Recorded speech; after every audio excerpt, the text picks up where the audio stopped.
Breaking news, మయన్మార్ను భూకంపాలు వదలడం లేదు.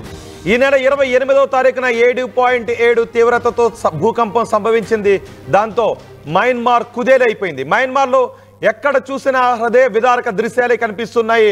కుప్పకూలిపోయిన ఇల్లు, ఆ ఇళ్ల శిథిరాల కింద మనుషుల దేహాలు కనిపిస్తూ ఉన్నాయి. సహాయక చర్యలకు అంతరాయం కలిగిస్తున్నది కూడా అదే ఎత్తైన భవనాలు ఒకదాని కింద మరొకటి అలా పేక మేడలా కుప్పకూలిపోవడంతో వాటిని తొలగించి సహాయక చర్యలను ముందుకు తీసుకువెళ్లడం కష్టసాధ్యంగా మారుతున్న సమయంలో వరుసగా సంభవిస్తున్న భూకంపాలు మళ్ళీ భయపెడుతూ ఉన్నాయి. రాత్రి 9 గంటల సమయంలో మరోసారి మయన్మార్లో భూకంపం సంభవించింది. ఆ భూకంపం తీవ్రత రెక్టర్ స్కేల్ పై 4.5గా నమోదైంది. ఇటు థాయిలాండ్లోనూ మరోసారి భూమి కంపించింది. ఇక ఆఫ్ఘనిస్తాన్, పాకిస్తాన్లో కూడా భూ ప్రకంపనలు నమోదయ్యాయి. ఇప్పటికే 3,000కు చేరువైంది మృతుల సంఖ్య. ఈ భూకంపం కారణంగా ఇప్పటికే మృతుల సంఖ్య 3,000కు చేరువైంది. మరో 7,000 మంది వరకు మరణించే అవకాశం ఉంటుందనే అంచనాలు భయపెడుతూ ఉన్నాయి. ఈ భూకంపం కారణంగా సుమారు 10,000 మంది మరణించి ఉంటారు అనే అంచనాలు వేస్తున్నారు. చూడండి ఒకసారి ఆర్టీవీ స్క్రీన్ పైన శిథిలాలుగా మారిపోయిన భవనాలు, ఆ భవన శిథిలాల కింద ఎంతో మంది మనుషులు. ఇప్పటికీ సహాయక బృందాలు చేరలేని ప్రదేశాలు మయన్మార్లో ఎన్నో ఉన్నాయి. ఇంకా సహాయక చర్యలు వేగంగా సహాయక చర్యలు కొనసాగిస్తున్నప్పటికీ కూడా ఆ సహాయక చర్య పూర్తి కావడానికి చాలా రోజుల సమయం పట్టే అవకాశం ఉంది. ఈలోపు చూడండి ఒకసారి భూమి కంపిస్తూ ఉన్నప్పుడు భవనాలు ఏ విధంగా ఊగిపోతూ ఉన్నాయో. ఎత్తైన భవనాలు పేక మేడలా ఇసుక రేణువుల్లా కూలిపోయినది. చూడండి ఆ భవనం ఎలా కూలిపోయిందో చూడండి. ఒక్కసారిగా ఆ భూకంపం ధాటికి భవనాలే నేల కూలిపోయాయి. అందులో ఎంతో మంది చిక్కుకొని ఆ శిథిలాల కింద ఇప్పటికీ విగత జీవులుగా పడి ఉన్నారు. ఆ శిథిలాలను తొలగిస్తూ సహాయక బృందాలు ముందుకు వెళుతూ ఉన్నాయి. కొన్ని చోట్ల ఆ శిథిలాలలో చిక్కుకొని కొన ఊపిరితో బయటపడుతున్న వారు కూడా కనపడుతూ ఉన్నారు. అందుకే సహాయక బృందాలు ఇంకా శిథిలాల కింద ఎవరైనా కొన ఊపిరితో చిక్కుకుని ఉంటారేమో, వాళ్లను రక్షించాలి అనే ఉద్దేశంతో వేగంగా సహాయక చర్యలు కొనసాగిస్తున్నప్పటికీ ఆ సహాయక చర్యలకు ఆ శిథిలాలు ఆటంకాన్ని కలిగిస్తున్నాయి. చూడండి భూకంపం దాటికి ఆ భవనం ఎలా ఊగిపోతూ కూలిపోతూ ఉందో. ఒక్కసారి పేక మేడల ఇసుక మేడల భవనం ఉన్న ఫలంగా ఎలా కింద పడిపోయిందో చూడండి. ఆ బయట ఉన్నవాడు భయాందోళన వ్యక్తం చేస్తూ భయభ్రాంతులకు గురవుతూ వాటిని చిత్రీకరిస్తున్నారు. పైన ఉన్న కరెంటు వైర్లు కూడా అక్కడ ఏ విధంగా కూలిపోయాయో మనం ఆర్టీవీ స్క్రీన్ పైన చూడొచ్చు. మొత్తం మయన్మార్లో ఎక్కడ చూసినా ఈ హృదయ విదారక దృశ్యాలే కనిపిస్తున్నాయి. మరోసారి మయన్మార్లో 4.5 తీవ్రతతో భూకంపం సంభవించడంతో అక్కడ ప్రజలు భయాందోళనకు గురవుతున్నారు. మా ప్రతినిధి రామ్దాస్ ఉన్నారు. భూ ప్రకంపనలు ఇంకా కొనసాగుతూ ఉండటం సహాయక చర్యలకు కొంత ఆటంకం కలుగుతున్న పరిస్థితులపై రామ్దాస్, ఏంటి ఇప్పుడు మయన్మార్లో పరిస్థితి? ఇంకా అక్కడ భూ ప్రకంపనలు సంభవిస్తూనే ఉన్నాయి. రోహిత్, మనకు పొరుగునే ఉన్నటువంటి ఈ మయన్మార్, థాయిలాండ్ లో సంభవించిన భూకంపం మిగిల్చిన ఈ ప్రాణ ఆస్తి నష్టం ఇంకా అంతా ఇంత కాదు. నిమిషాల వ్యవధిలో సంభవించిన ఈ పెను భూకంపాలు 2 దేశాలను కుదిపేశాయి. కోలుకోలేని విధంగా దెబ్బతీసిన సంగతి తెలిసిందే. అయితే ఈ ప్రకృతి విపత్తి బారిన పడి దాదాపు 3,000 మంది వరకు కూడా చనిపోయినట్టుగా చెప్తున్నారు. ఇప్పటికే అనధికారికంగా మృతుల సంఖ్య పెరిగే అవకాశం ఉంది. అనేక భవనాలు పేక మేడలు కూలిపోయాయి. వాటి శిథిలాల కింద ఇంకా చాలా మంది చిక్కుకొని ఉన్నారు. వారందరినీ కూడా రెస్క్యూ చేసే పనులు ఇంకా కొనసాగుతున్నాయి. ఇంకా సహాయక చర్యలకు కూడా ఆటంకం కలుగుతున్న పరిస్థితి.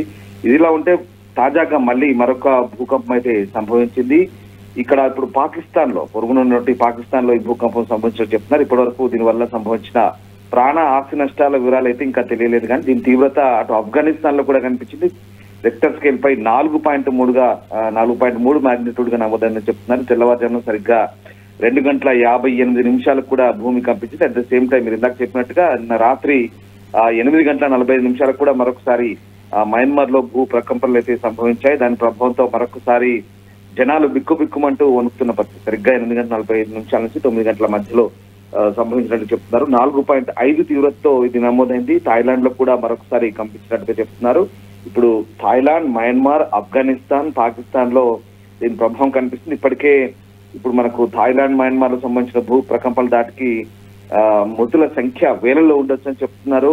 సహాయక చర్యలకు ఇంకా అక్కడ యుఎన్ కానీ తర్వాత మిగతా దేశాలు, అన్ని దేశాలు, సింగపూర్, ఇండియా, భారత్ అలాగే మిగతా దేశాలకు సంబంధించిన రెస్క్యూ టీమ్స్ అంతా కూడా చాలా తీవ్రంగా శ్రమిస్తున్న పరిస్థితి.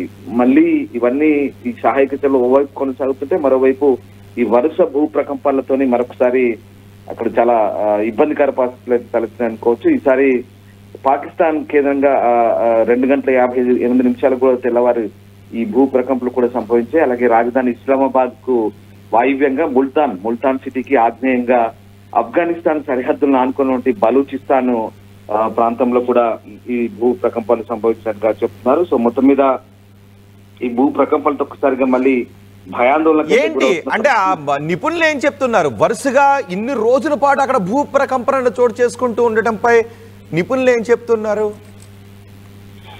అంటే వరుస భూ ప్రకంపనలు అనేది ఈ టెక్టానిక్ ప్లేట్స్ లో కదలికల వల్లే వస్తున్నాయని చెప్తున్నారు. మొదటి నుంచి కూడా ఆ ప్లేట్స్ లో అంటే సాధారణం కంటే తీవ్ర స్థాయిలో వాటి కదలికలు ఉన్నాయని చెప్తున్నారు. దీని ప్రభావంతోనే ఇవి చోటు చేసుకుంటున్నాయి. వరుస భూ ప్రకంపనలు సంభవించడానికి ప్రధాన కారణం భూ ప్రకంపనల వల్లనే చెప్పేసి వీళ్ళు చెప్తున్న పరిస్థితి. ఇప్పుడు చోటు చేసుకున్న భూ ప్రకంపనలు అయితే కాస్త తక్కువ తీవ్రత ఉంది. కానీ ఇప్పుడు ఈ బలూచిస్తాన్ ప్రావిన్స్ పరిధిలో వచ్చే జోన్ ప్రాంతాన్ని అయితే భూకంప కేంద్రంగా గుర్తించారు. భూ ఉపరితలం నుంచి 80 కిలోమీటర్ల లోతున ఉన్నటువంటి టెక్టానిక్ ప్లేట్స్ లో చోటు చేసుకున్న పెను కదలికల వల్ల, అంటే టెక్టానిక్ ప్లేట్స్ లో చోటు చేసుకునే కదలికలు సాధారణంగా ఉంటాయి కానీ వీటి తీవ్రత ఎక్కువగా ఉందని చెప్పొచ్చు. అంటే వరుసగా చోటు చేసుకుంటున్నటువంటి పరిణామాలు మనం ఏదైతే చూసినట్టయితే కాస్త ఎక్కువ స్థాయిలో ఈ కదలికలు ఉన్నాయి, ఎక్కువ స్థాయిలో రాపిడికి గురవుతున్నాయి. అంతర్గత పొరల్లో ఆ రాపిడి, ఆ ఒత్తిడి వల్లే ఈ ఒత్తిడి పెరిగి తిరిగి ఇది రామ్దాస్ సహజంగా భూ ప్రకంపనలు వచ్చిన తర్వాత 1-2 రోజుల తర్వాత ఆ ప్రకంపనల తీవ్రత తగ్గుతుంది. కానీ ఇంతవరకు ఇప్పటికీ సహాయక చర్యలు కొనసాగుతూ ఉన్నాయి. సహాయక బృందాలు ఇంకా వెళ్ళలేని ప్రదేశాలు కూడా ఉన్నాయి.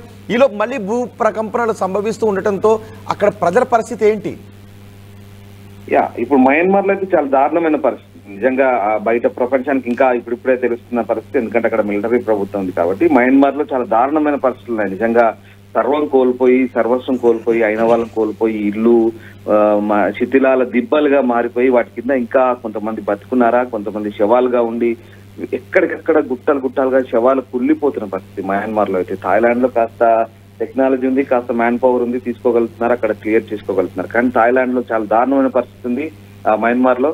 ఎందుకంటే అక్కడ ఇంకా సహాయక చర్యలకు సంబంధించి పూర్తి స్థాయిలో ఇంకా తీవ్రం కాలేదని చెప్పాలి. ఎందుకంటే అక్కడటువంటి రాజకీయపరమైన ఆంక్షలు లేదంటే ఇతరత్ర కారణాల వల్ల కాస్త ఆలస్యమైంది అక్కడ సహాయక చర్యల సంబంధించి. కానీ ఇప్పుడిప్పుడే అక్కడ కూడా వేగవంతంగా మారినాయి. కానీ శిథిలాల కింద అయితే చిక్కుకున్న వారి సంఖ్య ఎక్కువగానే ఉంటుంది. అనధికారికంగా మృతుల సంఖ్య ఇప్పటికే 3,000గా చెప్తున్నారు, కానీ అంతకు మించే ఉంటుంది. చాలా భయంకరమైన పరిస్థితులు ఉన్నాయి మయన్మార్ లో. అలాగే అక్కడ నిత్యావసరాల వాటికి సంబంధించి కూడా చాలా ఇబ్బందికర పరిస్థితులు తలెత్తున్నాయి. అంటే ప్రభుత్వం ఎప్పటికప్పుడు ఏర్పాటు చేసినప్పటికీ కూడా ఆ శిథిరాల కింద చిక్కున్న వారి పరిస్థితి కానీ అలాగే వారి నుంచి బయటపడ్డ వారి పరిస్థితి కానీ చాలా దారుణంగా ఉందని చెప్పవచ్చు. ఇక భూకంపం వెంటనే ఇళ్లలోంచి బయటికి పరుగులు తీసిన వారి పరిస్థితి కూడా అంతే ఉంది. పూర్తిగా అన్ని సర్వం కోల్పోయి అయిన వాళ్ళని కోల్పోయి రోడ్డున పడ్డ వాళ్ళ పరిస్థితి కూడా ఇంకా అక్కడ శరణార్థి శిబిరాల్లో నిజంగా వాళ్ళ పరిస్థితి దారుణంగా ఉందని చెప్పవచ్చు. UN-AID అలాగే ప్రపంచ దేశాల నుంచి వస్తున్నటువంటి సహాయక చర్యలు, సహాయక సామాగ్రి మన ఇండియా కూడా పంపింది. మీకు తెలిసిందే, ఇంధన్ బేస్ నుంచి మన మిలిటరీ యాంగోన్ కు వెళ్ళింది. అప్పుడు 15 టన్నులు మోసుకొని పోయింది. అలాగే ఇంకా అవసర సహాయం కూడా చేస్తామని చెప్పింది. సో ఆ రకంగా ప్రధానంగా ఇప్పుడు వరుస భూకంపాలు సంభవించడంతో జనాలు అయితే తీవ్ర స్థాయిలో భయాందోళనకు గురవుతున్న పరిస్థితి కనబడతా ఉంది. సరిహద్దు ప్రాంతాలు మయన్మార్ అలాగే థాయిలాండ్ లో మరొకసారి ఇవన్నీ కూడా భూ ప్రకంపనలతో వరుసగా మరొకసారి ప్రజలైతే భయాందోళనకు గురవుతున్నారు. ఇక థాయిలాండ్ మయన్మార్ లో అయితే ఇంకా సహాయక చర్యలు అయితే వేగవంతం అవుతున్నాయి. రైట్ రామ్దాస్, మయన్మార్ ను మరోసారి భూకంపం వణికించింది. 28వ తారీఖున నమోదైన భూకంపం తీవ్రతకు అప్పుడు 28వ తారీఖున 7.7 తీవ్రతతో భూకంపం నమోదైంది. ఆ తీవ్రతతో ఆ భూకంపం సంభవించడంతో మయన్మార్ థాయిలాండ్ అతలాకుతలంగా మారిపోయాయి. ఆ పెద్ద భవనాలన్నీ కూడా ఇసుక రేణువుల్లా కుప్పకూలిపోవడంతో ప్రజలందరూ కూడా ఆ శిథిరాల్లో సుమారు ఆ శిథిరాల కింద 10,000 మంది ఉంటారని అనుకుంటున్నారు. ప్రజలంతా భయభ్రాంతులకు గురయ్యారు. ఇళ్లలో ఉండాలి అంటే ఇప్పుడు మయన్మార్ థాయిలాండ్లో ప్రజలు భయపడే పరిస్థితి కనిపిస్తూ ఉంది.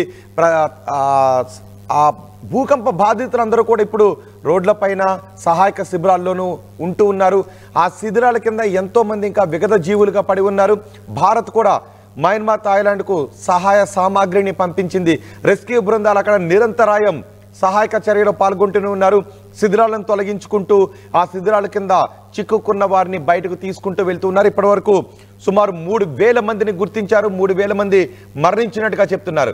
ఇంకా 7,000 మంది వరకు మరణించే అవకాశం ఉంది అనే అంచనాలు భయాందోళన వ్యక్తం చేస్తున్నాయి.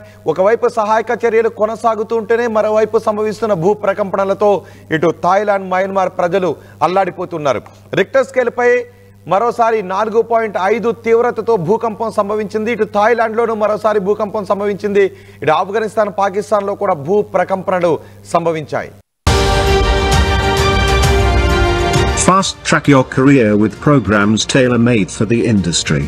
KLH Global Business School.